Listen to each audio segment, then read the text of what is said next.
Arestado rin sa Tacloban, Leyte ang isang lalaking nambibiktima umano ng mga nagbebenta ng gadgets online.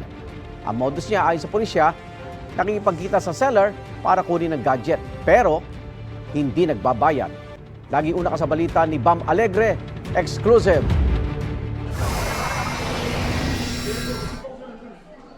Nakipagkita sa isang fast food restaurant sa Zamora Street, Tacloban City, ang lalaking ito na mambubudol daw sana ng mga online seller ng mga gadget. Ang modus, kaliwaan ng transaksyon, pero itatakas niya ang gadget bago pa magkabayaran. Pero sa pagkakataong ito, walang scam na nangyari. Bago pa kasi maitakas ang gadget, nagpakilala ang katransaksyon niya na pulis pala. Nagpapanggap po siyang isang empleyado ng fast food chain at doon po siya nakikipag-meet.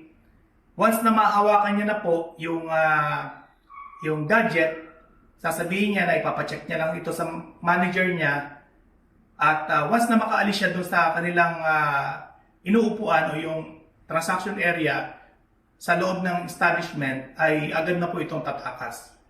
Matagal nang pinaghahanap sa Region 8 ang suspect dahil convicted siya noong 2024 pa dahil sa pagtutulak ng droga. Sa kanyang pagtatago sa batas, patuloy pa rin siya sa pang-scam sa mga nagbabuy and sell ng mga gadget gamit ng peking mga social media account. Ipinakita pa sa atin ng pulisya kung paano kinukuha ng suspect ang tiwala ng mga bibiktimahin sa messaging app. Paalala ng pulisya. Sa mga nag-engage po sa online selling or buy and sell, ugaliin po natin na i-check ang mga social media accounts ng ating katransaksyon para malaman kung ito ba ilihitimo o sila ay gumagamit lamang ng mga fake accounts.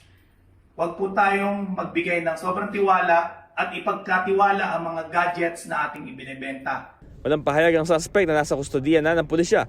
Bukod sa sentensya niya sa kasong pagtutulak ng droga, nahaharap siya sa panibagong reklamong estafa. Ito ang unang balita mula Tacloban City, Bam Alegre para sa GMA Integrated News.